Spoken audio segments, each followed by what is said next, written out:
you sitting comfortably? Good morning. It's a Saturday afternoon. It's 12 p.m. on East London Radio. You know what time it is. It's time for Are You Sitting Comfortably? That's a movie review show with some fun music such as that, which is, what is that? That's Kendrick Lamar, but we've also got some fun soundtrack music coming up from the films we've watched this week. My name is Roo. And Scott, what's yours? My name's Scott. Hello. That was a really funky start. Yes, it was funky, Yeah, wasn't it? Waka chaka guitar in there. A waka chaka. Oh yeah. Sounds like something off Star Wars. It's a highly technical term for one of those guitars that goes waka chaka chaka. What was that advert? Was it the Lynx advert? That's the one. Yeah, that kind of thing. Good morning. I've had a coffee. Can you tell? I have had half a coffee. Okay. So I'm twice as buzzed as you? You're more excited than me. That's maths for you right there. How was your weekend last weekend? Because you weren't here, we had you on Skype. The bits I can remember are quite painful, but the rest of it was... Kind of a weekend, was it? Yeah, it was a very heavy weekend. It was a 5-day weekend with those lovely people. A 5-day weekend. Yeah, the lovely people at the Iris Prize Film Festival in Cardiff. I had an amazing time. I watched a lot of brilliant films. I drank far too much alcohol and danced like a fool. And you recommended a film that we have to watch I did. in due course. Yes, it's not out yet. It's called Fourth Man Out. Hot American bro dudes. One of them comes out as being a big woof, and they all have to kind of deal with that and still keep their friendship. It's actually really sweet and touching. It's kind of a straight view, a coming out story with a straight kind of twist. When you say that's a really weird sentence. When you say coming out as a big woof, is it homosexual? Anything like the old CITV show? How did you have this ready? That's really weird. No, I just found it now. Oh, flipping heck. I used to really fancy the boy from Wolf, actually. And he always used to be naked after he'd finished being a dog. I think that's one of the things I fancied about him. Although it was CITV, so you never saw more than, like, collarbone. But still, it was... and not anything lower than collarbone wasn't allowed. But, you know, those clavicles were flipping sexy. Takes you right back doesn't it just? to your preschool days. Was preschool? It Preschool? I don't know. No, Jesus. 1994? Yes. I would have been 5. I was in the big school in 1994. I'm very old. Wow. You were perving over collarbones. 1994. I'd have been old enough to be having some very interesting feelings about boys' clavicles. For those who don't know, Woof is about a small boy who, for some reason, not that small, transfers, kind of teenage, transforms into a dog once in a while and goes on adventures in the form of a dog. He's not able to control the transformation. He just kind of gets an itchy nose and then he has to run. You know, I always think that they should have done a crossover with Woof and Bernard's Watch, and then they would have been able to stop time and just been having dog fun. I don't know where I'm going with that, but it would have been interesting. That and the Demon Headmaster and everything. It was good children's TV back in the day. Anyway, we're not meant to be talking about that. We're meant to be talking about The Intern. Oh, flip. With Robert DeNiro and Anne Hathaway. Yes. You enjoyed it? I did. Would you be able to give us, before we delve in, 30 seconds worth of what it's all about? I suppose I could, yeah. Oh, and I just want to point out that the music that we open the show to is from The Intern. Ah, okay. Yes, it didn't sound very suffragette-y, did it? It makes sense. So, in 3, 2, 1, please. Oh, there it is. Hello. Right. The Intern is about Anne Hathaway, who's running a massive... fashion company that's exploded and has got much bigger than they were expecting, and she's struggling to cope. And Robert De Niro is an old man who's retired, but he's bored, so he kind of applies to be a senior intern to come in and help them out in their cool hipster office. And they have a lovely kind of friendship blossoming thing where his wisdom is helpful to her predicament. Did it have a saggy middle? I assumed it would. Now, I didn't see this with you. You saw it alone, and I'll be talking about one that I saw without you as well in just a mo. But because we fell out last week. We did. We had a massive argument. You brought in Joe and yes, expected me not to mind. Screw him. Saggy middles. But he's dead now, so it's fine. No. What? He's We've cursed him for the rest of his days. Now he spends the weekends as a dog. Yes. It's most unfortunate, but There you go. It's the only way we could keep him out of the studio. Yeah, no dogs allowed in the studio. Actually, no, he is in here. He's just sniffing around. Huh? I wondered what that was. Anyway, the film. Anyway, yes, the film. Not so much a saggy middle as a really kind of weird switch in tone about halfway through. It starts off... the whole thing, I found it quite weird because, I was expecting a kind of by the numbers, generation gap kind of sweet film. Yes. And it is that, but the story goes from her not being able to cope and him coming in and kind of helping her to which, if we're talking about suffragettes and stuff later, we've got that whole kind of women feminism and kind of equality for women. It does portray her as like struggling to cope quite a lot, which is strange for a film nowadays. And then the second half, it kind of veers off into her relationship with her husband, and he's giving her... Oh, see, her husband isn't in the trailer at all. No. I thought he's not a lot in the film. There might be a sort of an age gap romance. There is a weird moment where she invites him into her hotel room after a fire alarm in the middle of the night, but it doesn't go where you think it's going to go. It's just like, did you want to come into my room? I don't think I'm going to sleep anymore tonight. And it is just to talk about a relationship with a husband. But for a moment there, I did think, you thought it was going to go. This has gone strange. Did Robert DeNiro think it was going to go in that direction? No. Did they play off the comedy of that awkwardness? No, not at all. I think he was very much kind of aware that it wasn't. Well, she's in her 20s and he's 70, so. But I still don't understand the point. Yeah, I got that too. It's kind of weird. The whole film, it seems to be her company has exploded beyond any of their expectations. Yeah. Brilliant, but she can't. She's struggling to handle it, and kind of the investors want to bring in someone Robert as a DeNiro. CEO. No. Oh, They want to bring in someone as a CEO to help her run the place, which. But then when you see everything happening, what my feeling was that she didn't need a CEO as much as she just needed to tell other people to do stuff. It's like she was on the phones answering complaints about her clothing in an office full of people. Then someone complained that the clothes arrived and they were all a mess. So then she personally went out to the warehouse to show them all how to pack the clothes properly. And then one of the buttons on the website wasn't working. So she called a meeting of 10, 15 people to talk about this button. And I just it's thought, not really her. She should be delegating. Yeah, come on, woman. Hire some people to do this stuff for you. And, that was more what I got from it, was that she was struggling because she wasn't very good at CEOing, like being in charge of a big company, which is fair enough because it's supposed to have expanded. But what does quickly. Robert De Niro help her with this? Well, stuff, there was this is where it gets a bit strange. There was a table full of stuff that she hadn't dealt with, lots of paperwork and stuff. He tidied that up. Right. This is the movie. This is the movie. He drove her home one day because he noticed her chauffeur was drinking while he was waiting for her. Okay. And so he kind of got rid of the chauffeur and drives her home. And then I've got to say, this is why I wasn't keen on watching it, because it did just seem as though it was one of those things happen movies. But it could have been.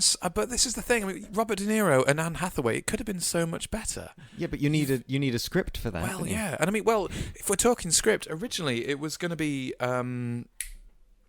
what's her name? One of my favourite people. Tina Fey? Yeah. Instead of Anne Hathaway? Yes. I can imagine that being miles better already. But then the thing is... But not because I've got anything against Anne Hathaway, but because I felt like it needed to be a bit more of a comedy, from what I saw in the trailer. Well, yeah, it wasn't as funny as I was hoping it would be. And I think part of that is probably the reason that Tina Fey... dropped out. Said thank you, but no. Would have been because...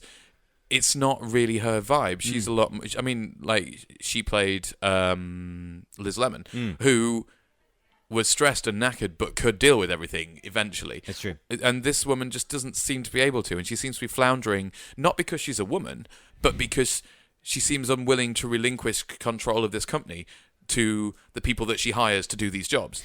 Does that make sense? It does. And we'll be talking about suffragettes later and seeing how the ladies in that movie compare to Anne Hathaway. Yeah, and I feel it is a weird one because we'll talk about this more later, but to go from that whole kind of, women can do anything men can do as a film set in like 1912 to a film set in 2015, literally 100 years later. 103 years later.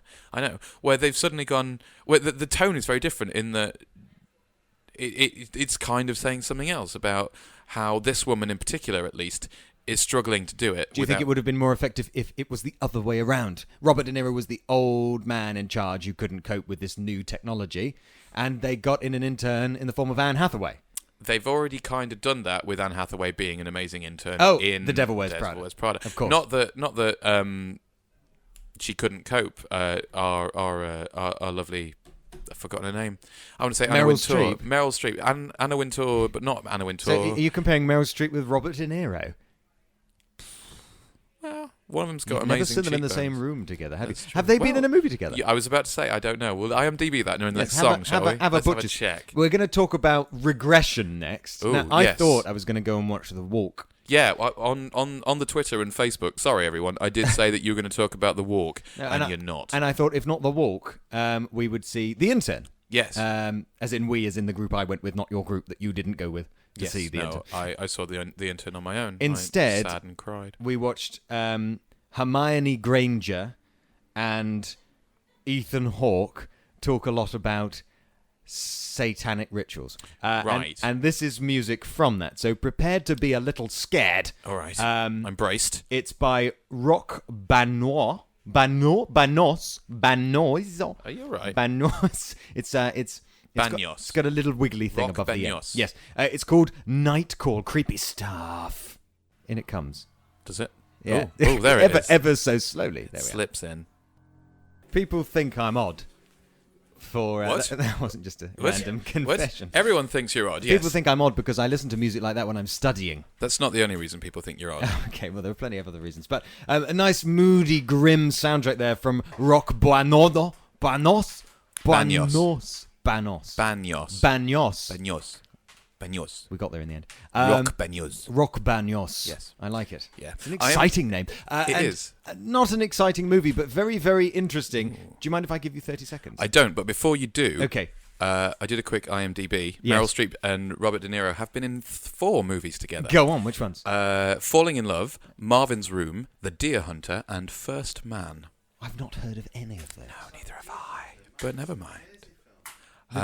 Should we crash on? Should we do 30 seconds worth? Yeah, go for it. What happens in... What was it? Oh, Regression. Okay. Go on.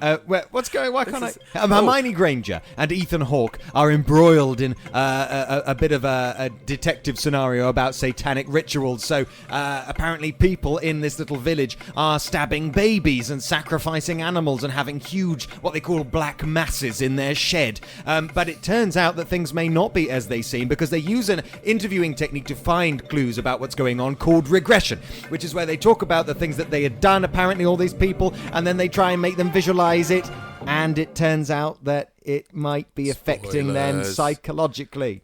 And I suppose you could say that yes, that is a little bit of a spoiler, but you can't really talk about it without spoiling it, because what I want to say is that it's a very psychological movie. It's very clever. You have to be very patient with it. And it's certainly not one of these movies that thinks it's cleverer than it is. You can imagine them all sitting around the large writer's room table, stacked empty pizza boxes, sheets of paper everywhere, going, we could try this. No, loosening their ties. Well, how about this? And in the end, they've got this kind of neat story. At the end, you go, That's a weird noise. I don't think I've ever said that noise. Well, not at a movie I've seen in a cinema. It's the kind of noise I make at home when I'm watching my own movie. Well, not my own movies, but some special movies. When you make that noise, you come to all the realizations it wants you to, and then you think, well, fair enough. But it doesn't make you go, wow! It makes you go, as I say. And there was opportunity there for a wow moment. I mean, the soundtrack is really very moody, very grim, very dark, very brooding, and it makes you kind of wonder what's going on. As we just heard. But I really think it could have done with... when the revelations were coming out of this story. And you're doing very well at avoiding the spoilers right now. Well done. Thank you very much.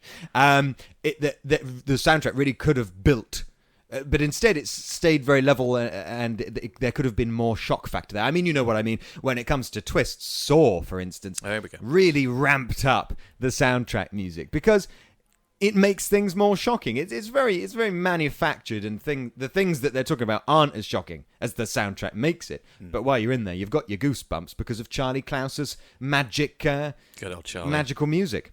But would you say it was along the same lines then in that instance as classics like Psycho and Jaws, where a lot of the tension comes from the soundtrack? Yes. You imagine the kind of. Well, it's a film that's talking a lot about religion and people's psychological states and dreams. So a lot of what's happening outside of kind of the dreams and the mental stuff is actually quite boring. It's all paperwork and people in corridors talking about stuff.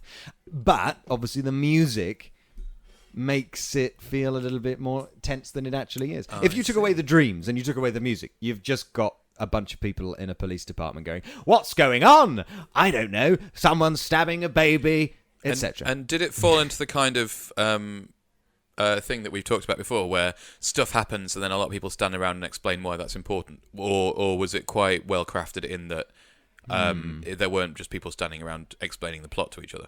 No, I mean, you either would buy into this or you wouldn't. I mean, it's based off true events, apparently. Interesting. Regression was a true technique for interviewing suspects, as in you would hypnotize them and you would explain to them what they're apparently guilty of, and they would try and remember them doing it. But obviously then that becomes a bit of a mind game and a bit of a two-way street and a bit of a mess. So it really buys into its own idea, and you're either on board with it or you're not. And if you're not going to enjoy it. If you are on board with it, you have to be very patient. I see. Okay. So would you recommend it? Well, it can't go on the ironing board pile, while you're doing the ironing. It's not that kind of a movie. You have to pay attention. Unlike The Intern, which could easily be on the ironing board pile. The ironing pile. But at the same time, I wouldn't say absolutely you have to go and see Hermione Granger pretend to cry, because it's not that great. And I that's don't know not her real name. No, right? I know. Yeah, okay, good. I always thought it was Hermione when I was reading the books anyway. But I don't know what's going on with her agent. Like, surely she should be getting better roles after Harry Potter, instead of these kind of horror movies on the sideline. What else has she done? I don't know. Anything? That's the point, isn't it? Oh, I suppose. Maybe she's done a lot of political stuff, though, hasn't she? Yeah, she's quite active. I mean, once you've done 10 years of film acting and bugger all else, I suppose you want a break to do some other stuff. I suppose, yes, because she's been doing it since pretty much birth, hasn't she, as Hermione Granger? She just kind of popped out, they stuck a wizard's hat on her, and off she went. I'm going to ask you a question, Scott. Oh, are you? The question is, who said this? She was carried off to prison. Who said? She was carried off to prison. She was carried off to prison. She was carried off to prison. Who said? She was carried off to prison. Do you know? I do know. You know? I do. Well, Can I have a little clue? Give us a clue. This isn't a very helpful clue for anyone, really. It's one of my favourite films. It's one of the first films I ever remember watching, and it is one of my absolute favourites. It's a film I haven't seen. Of course it is. You haven't seen any film. I've seen Regression. It's not Christmas without this particular film. I think it's not Christmas without Regression. That would be a very grim Christmas. It would. Which is weird, because it's not a Christmas film, but it's not a Christmassy film, but it is, for me, the epitome of Christmas films. It's not Christmas in our house unless we watch this at least once. Jesus. I know. Okay. Well, you've done all the watching for me then. I have. I won't. If you know the answer to who said, She was carried off to prison. then please get in touch with us at ELR Comfortably on the tweet machine, and you can use facebook.com/ELR Comfortably. If, of course, you want to listen to our back catalogue of episodes, and there are quite a few of them now. This is episode 31. It is. You can go to mixcloud.com/Roobox, or get us on your iPod. Yeah, just go if you want to subscribe to the podcast, it is on soundcloud.com/ELR Comfortably, or there's an iTunes version as well for those of you who are fans of the fruit-based stuff. Just go to bit.ly/AYSC. Oh, actually, I'm not going to bother spelling it out. It's easy just to go and find the SoundCloud one, or look on the Twitter where the iTunes one is. In other words, you can't miss us. Yeah, we're everywhere. We're even sorting out a YouTube now. Yeah, actually, it's looking really good. Oh, thanks. I'm like it. very pleased with that, Yeah. and makes wonderful use of our artwork that we've got on the. It's very good artwork. No, well done, you. Thank you very much. And a website coming up shortly as well. Ooh, but in the meantime, Yeah. shall we listen to some of Alexandra Desplat's? I can't say. Is it Dispat? It must be. I'd say like Desplat. Desplat. Alexandre Desplat. Alexandre Desplat. Before we go all display all over the place, just do that. Just do the who said that noise again, because I like it so much. Once more, who Just once said? more. She was carried off to prison. She was carried off to prison. She was carried off to prison. Now, you know Alexander Desplat did the music for the Grand Budapest Hotel, didn't he? I did not, but I'm even more excited to hear this track now. As soon as I say it, I doubt it now, but I'm pretty sure he did. I'll check Another while one we of- listen to Votes for Women. Another slow starter. Oh, well, just like the Votes for Women movement, I suppose. Oh, I suppose. Nicely Topical. done. Why, thank you very much. Alexander Desplat there, Votes for Women from Suffragette. Now, you don't seem to Sorry, be I'm too back. Hello. interested in that. Nope, tedious. No, but that was while Meryl Streep was speaking to the crowd, drumming. Then the important bit, obviously, was the Meryl Streep speaking, not that music. That was No, dull. because I think without that, I remember thinking, oh, this is intense. She's speaking. The police are on their way. What's going to happen with the heartbeat? You didn't get the impression that he was trying to create an audio equivalent of a building kind of a movement, a building sense of, yes, we can. Perhaps we can if we try. No. Okay. Well, I think it would be good music to study to as well, there. Well, quite possibly. I don't know. We're asking who She said. was carried off to prison. Who said? She was carried off to prison. Any ideas? Yep. Okay, you know. I actually. do know. At ELR Comfortably, if you know at home, we're going to do 30 seconds worth of what happens in Suffragette, but we've both done one already. So shall we kind of try and both do this one at the same time? We'll take it in turns, do a sentence each or something to try and explain the story. Wow. All right, then. Well, it's easier than doing a word each, I suppose. Okay. That'd be very confusing. Yes, that would be awful. All right, let's give this a whirl. This could be an awful mess. Yeah. Okay. So there's a lady with a son And a husband. who also has the son, and she gets embroiled in an event with ladies. She does. With she has to talk at Parliament because her friend can't because she's been beaten up by her grumpy husband. Yes, so this is Irish. the beginning of a movement about ladies getting votes for women. Yes. And in order to do that, the lady with the son Has to stand up and sacrifice everything to keep their principles and really go for what she wants. Yes, that's exactly what I was getting at. That was hard work. That was wasn't hard work. I felt like I was... it? Do you know, maybe we should rehearse one of these things one of these days. No, that's the 30 seconds works because it's just coming out your face. It's uncensored, your initial first impression of a movie. That's what's happening. You've ordered tea. I've ordered tea. Do you want to say hello? Getting it No, brought they're to running you. off. Thank you. Oh, wow, I've got a massive... Look at this. Look at the Very- size of my teapot. A very British beverage for a very British movie. Oh, yes. It did feel a little bit like an ITV drama sort of It affair. did, like something you watch on a Sunday night. It was... I was disappointed, to be honest. Were you? I was. Well, I was. We're playing with octaves here. I don't know if I was disappointed or not. I mean, it certainly didn't leave me feeling annoyed, but then at the same time, same as with Regression, I wasn't feeling completely blown away. No, same as exactly. you weren't with the intern. What's going on with cinema this Well, week? Maybe it's me. Maybe I'm dead inside. No, the ending was very powerful. Obviously, it's a film set in the past. I wouldn't so say powerful. What you didn't like the? No, I would say it was very what, not intimate. What's the word? Like the emotional equivalent of, like, I don't know. it was very sensitive. It made you. Everybody was very quiet and thinking. And it gave you some historical context at the end as well. You didn't. Yeah. It wasn't. But I found her like Maud, the main character, played by Carey Mulligan. Yeah, that's her.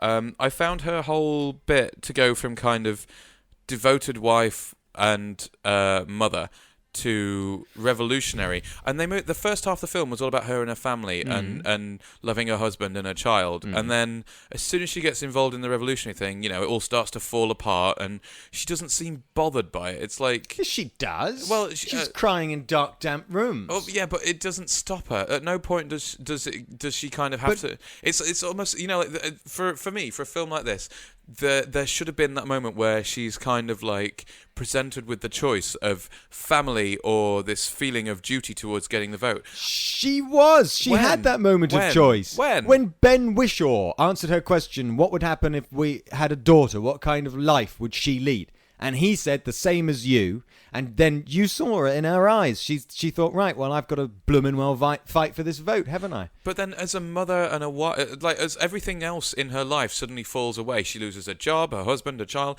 and all of that goes, and all that's left is this purpose that she's adopted suddenly. And it makes her fight stronger and stronger, more meaningful. Like, things are falling away from her because she dares to become a little bit more than what society expects of her. And I kind of get that, but then at the same time, it lost any kind of...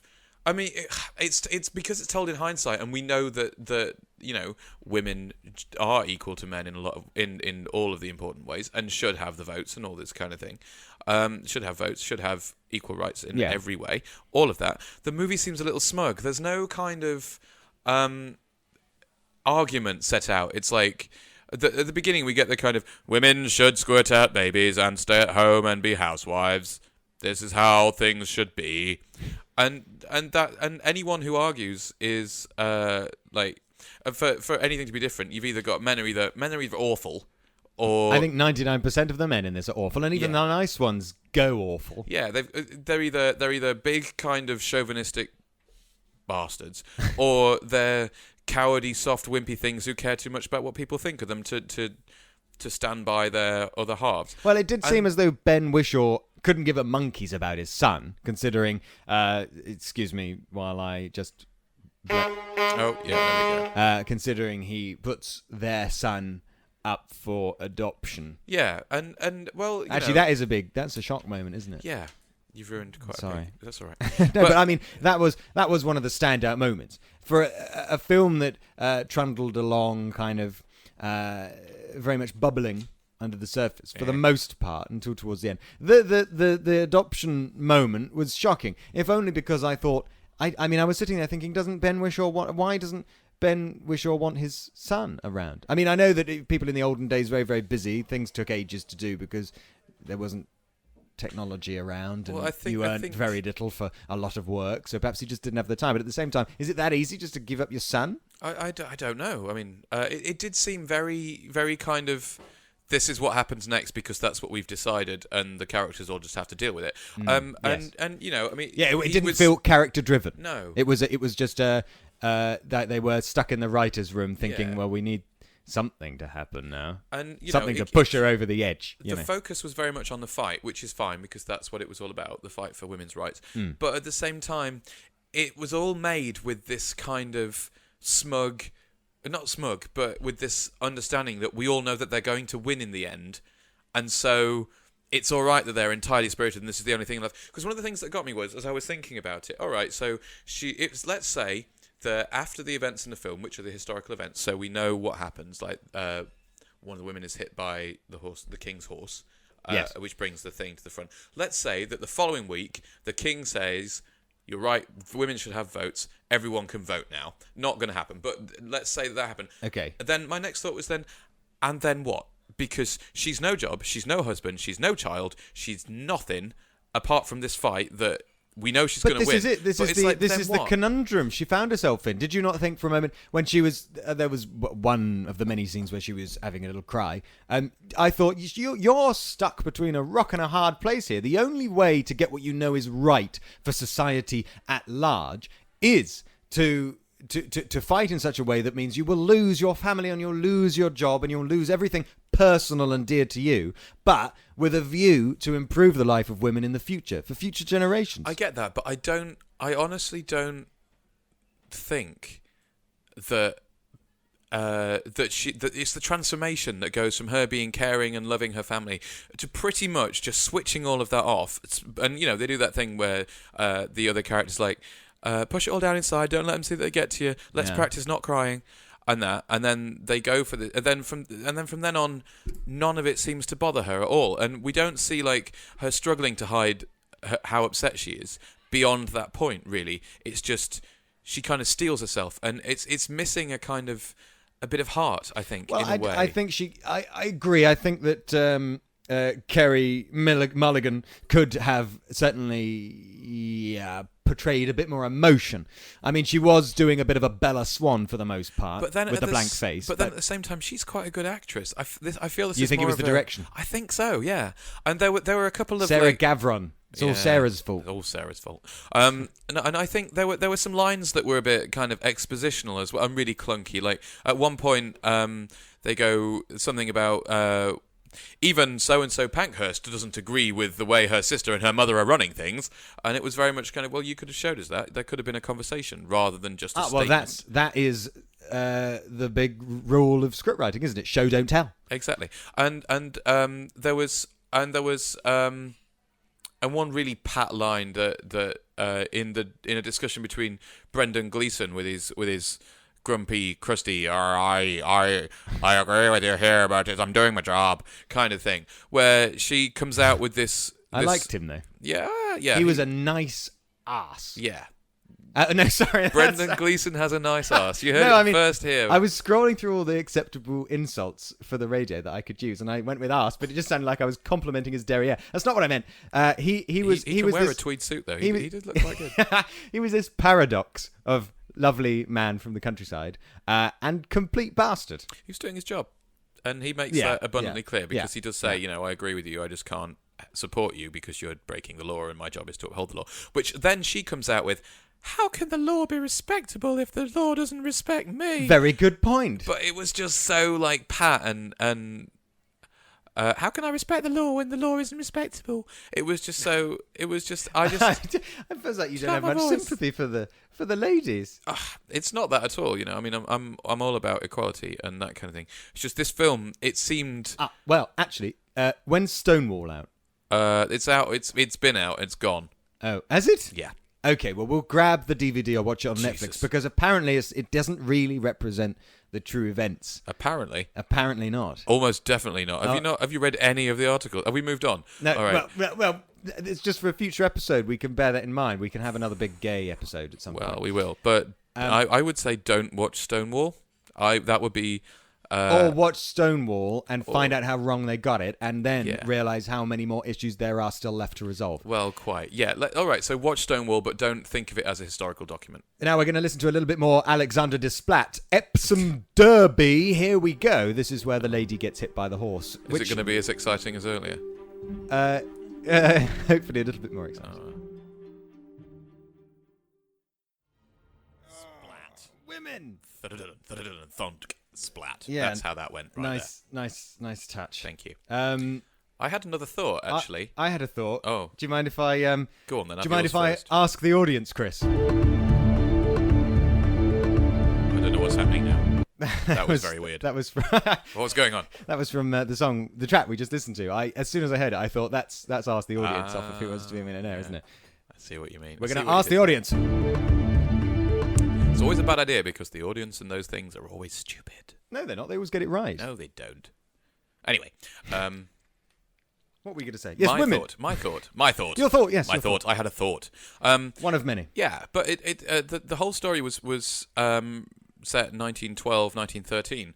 But then during the war, in like 1914 to 1918, there was a kind of interesting shift towards I agree. Women that wasn't meant that women working in what were traditionally men's jobs, because they were all overseas being killed by their thousands in a muddy field that will be forever England. And I think that there was no context in that kind of I was really hoping for a little bit of a flash forward, if only because there was that scene where she where during the scene where her son was taken away.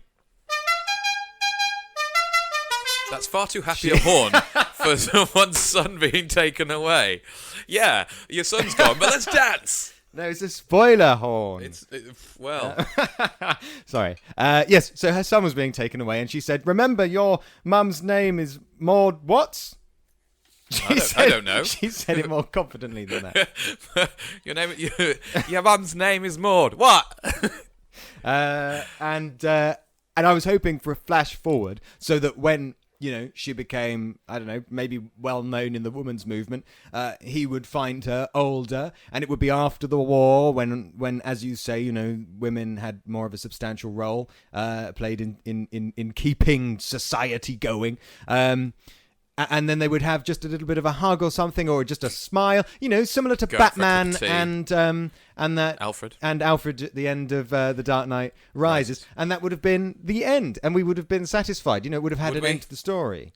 The story, obviously not to the women's movement. That's still going on right now, but I felt like it needed an end, and it was left with, as I say, quite a sentimental moment with the referencing real life. This was my thing. This was my point. Was like there was the whole build-up of the story and the investment in these characters for the first half. Yeah, and then that all fell away, and it was just about the women's struggle in the second. I see what you mean. There okay. wasn't I felt the two weren't married, as you would, if you will, properly. They didn't fit together quite right. Helena Bonham Carter. We haven't mentioned her. She was actually quite good. She was very good. Yes, and I was thinking, if I were a heterosexual, she's exactly the kind of lady I would. Although some of her outfits did look like she'd nicked them from Harry Potter. She was still wearing. She was still Harry Pottering. Yeah, she was still wearing a lot of big cloaky things and. She was a doctor. Mad hair. Doctors wear cloaks. Well, she was a pharmacist, but yeah. Well, yeah. But yeah, good. Which even so, she wasn't allowed to be back in 1912. That was not a thing. What, allowed to be a doctor? You mean it? Yeah. Yeah. But I was going to say that her story didn't feel resolved either, and she was one of the more main characters. Yeah. One of the things, actually, I'm surprised at how much poster space and trailer time. Meryl Streep. Yeah. Meryl Streep's entire performance is in the trailer, I think. There's very little else. Pretty much. And I was surprised at how big I mean, obviously she's a huge star, and obviously she needs to get her she brings the people in. But I was surprised at how underused she was. It looked like she popped in on a lunch break to do it. It probably didn't take very long to do. No. You think she's going to get an Oscar for it? Well, I don't. Judi Dench style from Shakespeare in Love. I don't think so, just because I don't think... I hesitate to say Meza phoned it in, but... I mean, she did well with what she was given, but I don't think nothing blew me away. No. Which is a shame, because it's a worthy cause. Yeah. And it should be something that is taught more in schools and things like that, and it's just... that film is a bit damp. We compared it to ITV dramas at the start, but I think I've watched ITV dramas that hit me harder than this did. Yeah, those are harsh words. Was it starring Miranda? No, no, it wasn't. Would you relegate it to the BBC ironing pile, or would you recommend? Neither, to be honest. I wouldn't want to watch it. Do you think it's worse than the ironing pile? No, the ironing pile for me is bland mediocre that you can dip in and out. This film has its merits, but it's not one that you can dip in and out of. But it's not one that I would be interested to watch again. I've seen it, but I wouldn't hugely recommend it. In that sense, very similar to Regression. I don't know. The film about satanic rituals. Yeah, and the intern, I suppose you could put on your ironing pile, but not a comparison that's normally made. Yeah. Who said this? She was carried off to prison. Who said? She was carried off to prison. Give us your answer, Scott. It's Glynis Johns said that. Mrs. Winifred Banks. Mrs. Winifred Banks from Mary Poppins, just before she goes into her lovely song about votes for women. An interesting side note, when she was cast, she originally thought that she got the part of Mary Poppins, and she was very excited. And it was only when the writers found out that she'd been told that how disappointed she was, that they wrote this song in for her to make her character more bigger and more pivotal to the plot. Well, she does sound very excited. Whitburn Allen chained herself to the wheel of the Prime Minister's carriage. That actually happened. Should have been there. Mrs. Banks, I would like a word. And Mrs. Ainsley, she was carried off to prison, singing and scattering pamphlets. That also happened. Not quite as joyful as they make it sound, but still. Oh, thank you, Katie Nana. Everybody ready to join in with a song? Oh, are we going to sing along? It's going to happen. But before that, let's just say that we'll see you next week. Yes. Oh, we are. It's the end. Heck, we are right at the end of the show. Okay. Follow us on Twitter at ELR Comfortably, and go to mixcloud.com/RooBox for the rest and of our stuff. SoundCloud, all of that stuff. Go talk to us. Enjoy. Have a good one. Yeah. Join us next week for another thrilling episode of Are You Sitting Comfortably? We're clearly soldiers in petticoats and don't faceless crusaders for women's votes. Though we adore men individually, we agree that as a group they're rather stupid. Mrs. Banks.